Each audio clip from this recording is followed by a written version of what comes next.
आज राहुल गांधी ने बोला ना पार्लियामेंट में कि रावण दो आदमी की सुनता था, कुंभकर्ण और मेघनाथ, और मोदी जी भी दो ही आदमियों की सुनते हैं। और इस देश में एक्चुअली तीन आदमियों का ही राज है। आज अगर आप देखें, मोदी, अमित शाह और अडानी। बेसिक इंटेलिजेंस आपको ये बताती है कि आप नफरत फैला के दूसरे आदमी को दबा के मार के अपना भला नहीं कर सकते। ये वो समय अब आ गया है। आप देखिएगा कि नवंबर के इलेक्शन में सारे स्टेट्स ये लोग हारेंगे और धीरे धीरे पूरे देश में माहौल बन रहा है इन लोगों के खिलाफ, और इंशाअल्लाह दोस्ती और प्यार की ही जीत है।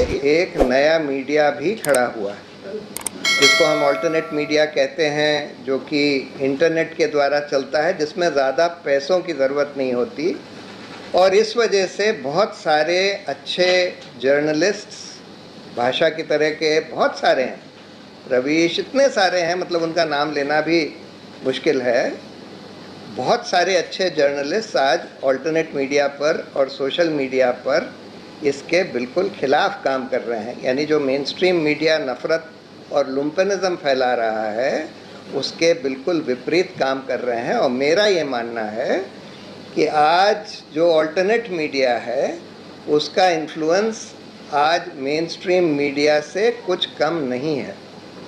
करीब करीब उतना ही इन्फ्लुएंस ऑल्टरनेट मीडिया का है, जो लोग अच्छा काम कर रहे हैं। और इसलिए मेरा ये मानना है कि एक तरफ नफ़रत ज़रूर फैली है, लुम्पनिज़म भी फैला है। लंपटगिरी जिसको कहते हैं, मतलब मार काट, गाली गलौज, बिल्कुल रूल ऑफ लॉ को ध्वस्त करना, कोई रूल्स को फॉलो ना करना, ये सब फैला है।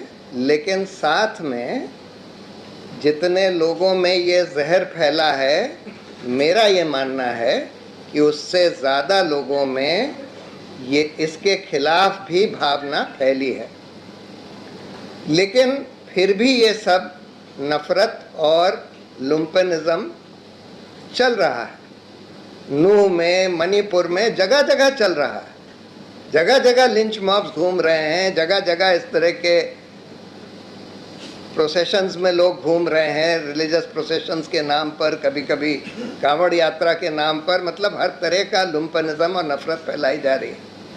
ये क्यों हो पा रहा है? जबकि मेरा मानना है कि उससे ज़्यादा लोग इस नफ़रत के खिलाफ हैं, इस नफ़रत को नहीं मानते, इस लुम्पनिज़म के खिलाफ हैं, लेकिन फिर भी चल रहा है। और ये इसलिए चल पा रहा है कि जो लोग इस नफ़रत की राजनीति कर रहे हैं वो आज सत्ता में आ गए हैं। और सिर्फ सत्ता में ही नहीं आए हैं, सत्ता में इस तरह से आ गए हैं कि उन्होंने सारे के सारे जितने डेमोक्रेटिक इंस्टीट्यूशंस बने थे, रेगुलेटरी इंस्टीट्यूशंस बने थे, सबको ध्वस्त कर दिया और सबको अपने हील के नीचे दबा लिया है, करीब करीब सबको।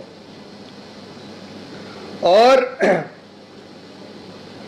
इस वजह से वो लोग ये सब कर पा रहे हैं।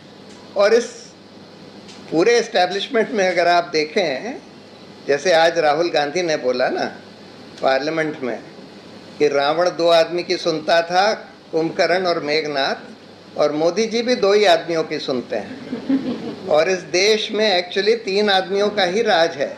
आज अगर आप देखें, मोदी, अमित शाह और अडानी।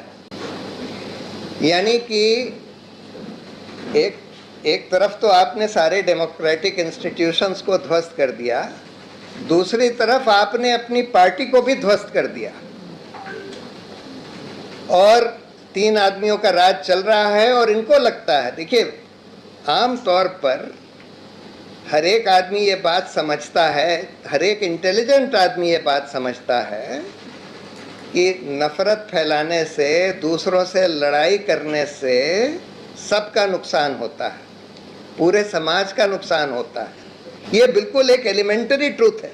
अगर इसको समझना है तो एक किताब है the evolution of cooperation, Robert Axelrod की, उसको आप पढ़ लीजिए। बेसिक इंटेलिजेंस आपको ये बताती है कि आप नफ़रत फैला के दूसरे आदमी को दबा के मार के अपना भला नहीं कर सकते। लॉन्ग रन में सबका नुकसान होगा। लेकिन अनफॉर्चुनेटली हमारा जो पॉलिटिकल सिस्टम है, पॉलिटिकल स्ट्रक्चर है, जिसमें फर्स्ट पास द पोस्ट जो हमारी इलेक्टोरल डेमोक्रेसी है, उसमें कुछ लोगों का शॉर्ट टर्म फ़ायदा ज़रूर हो जाता है और उनको लगता है कि नफ़रत फैला के, लड़ाई करवा के हम सत्ता में काबिज़ रह सकते हैं, हम सत्ता में आ सकते हैं और काबिज़ रह सकते हैं। और इसलिए ये सोच सिर्फ उन लोगों की होती है, सिर्फ उन लोगों को एक शॉर्ट टर्म राजनीतिक फ़ायदा मिलता है जो लोग सत्ता के गेम में हैं, लेकिन समाज में किसी का फ़ायदा नहीं होता, इससे सबका नुकसान होता है। तो अब सवाल ये है कि हमको करना क्या है। देखिए, जैसे मैंने बोला कि हमारे पास अभी भी इतनी नफ़रत फैलाने के बाद भी ज़्यादातर लोग अभी ऐसे हैं जो इस नफ़रत के खिलाफ हैं, इस लुम्पनिज़म के खिलाफ हैं, डरे हुए हैं, सहमे हुए हैं, चुपचाप बैठे हैं। हमको उनको जगाना है। और जैसे मैंने बोला कि आज ऑल्टरनेट मीडिया है, खड़ा भी हुआ है, जिसका इन्फ्लुएंस शायद उतना ही है जितना कि इस लुम्पन मेन स्ट्रीम मीडिया का है, जो इस नफ़रत के खिलाफ खड़ा हुआ है। तो पहला तो हमको ये काम करना है, इन लोगों की बीजेपी की आईटी सेल होगी, हमको एक सिटीजन्स आईटी सेल बनाना है या सिटीजन्स मीडिया सेल बनाना है। देखिए, बहुत सारे अच्छे सिटीजन जर्नलिस्ट अच्छा काम कर रहे हैं, लेकिन इसको और बढ़ाना है, इसका और विस्तार करना है। और सारे सिटीजन्स, इसमें तो कोई डर की बात है ही नहीं। ये लोग नफ़रत फैला रहे हैं, हम लोग प्यार फैलाएंगे। ये लोग झूठ फैला रहे हैं, हम लोग सच फैलाएंगे। और इसमें तो सब लोगों को, हर एक आदमी कंट्रीब्यूट कर सकता है। हम लोगों को छोटे छोटे वीडियोस बनाने हैं या छोटे छोटे लेख लिखने हैं। आजकल लोगों का अटेंशन स्पैन छोटा होता है, तो छोटे का ही ज़्यादा इफेक्ट होता है। छोटे वीडियोस, छोटे लेख, जिसमें हम बताएं कि भाई हमारी डाइवर्सिटी ही हमारी स्ट्रेंथ है, और हमारा रिलीजियस डाइवर्स एंगेजमेंट है, अलग अलग धर्मों के लोगों से, अलग अलग तरह के लोगों से, उससे हिस्टोरिकली हमारे देश को, हमारे समाज को कितना फ़ायदा हुआ है। कहीं कहीं जहाँ हो सके, जहाँ हम लोग पकड़ सकें कि ये झूठ किसने फैलाया, यानी नफ़रत फैलाने वाला झूठ आज खूब यूज़ किया जा रहा है। भाजपा की आईटी सेल करती है, हमको पता है कहाँ से ओरिजिनेट हुआ। ऑल्ट न्यूज़ वगैरह वाले पता कर सकते हैं कि किसने ये शुरू किया, किसने ये झूठा वीडियो बनाया। अब ये आर्टिफिशियल इंटेलिजेंस के द्वारा और भी होगा, झूठे वीडियोस बनाना आसान हो जाएगा, जैसे वो विमेन रेसलर्स का बनाया गया था, आसान हो जाएगा। तो ये सब होगा, लेकिन उसको हम लोग ट्रैक करके सिर्फ बस्ट ही ना करें, क्योंकि ये एक अपराध है, संगीन अपराध है। तो जो उसका रिंग लीडर है, उसके खिलाफ हम लोगों को मुकदमे वगैरह फाइल करने चाहिए। दूसरी बात, देखिए, हर शहर में एक पीस कमेटी कह सकते हैं या कम्युनल हार्मनी कमेटी कह सकते हैं, वो हम लोग को बनानी चाहिए। सारे कम्युनिटीज़ के जो बड़े रिस्पेक्टेड लीडर्स हैं, उन लोगों को साथ लाकर, जब भी कोई जैसे नूह में होने लगा, उससे पहले अगर इस तरह के लीडर्स आकर सार्वजनिक बयान देते कि भाई इस तरह की तैयारी चल रही है, ये बिल्कुल रोकनी चाहिए, तो उसका इफ़ेक्ट होता। दूसरी बात, उन लोगों का एक और भी जॉब होना चाहिए कि भाई रिलीजियस एंगेजमेंट हिंदुओं और मुस्लिमों के बीच में, हिंदू और क्रिश्चियंस के बीच में, वो बढ़ाएं, जिससे कि कॉमन फेस्टिवल्स वगैरह सेलिब्रेट किए जा सकें।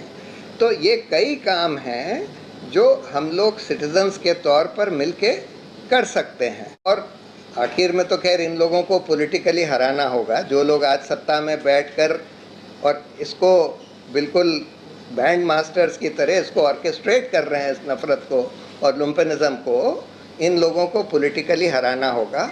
और मेरा ये मानना है कि वो समय अब आ गया है। आप देखिएगा कि नवंबर के इलेक्शन में सारे स्टेट्स ये लोग हारेंगे, और धीरे धीरे पूरे देश में माहौल बन रहा है इन लोगों के खिलाफ। और इंशाअल्लाह दोस्ती और प्यार की ही जीत होगी और नफ़रत की हार होगी। Thank you.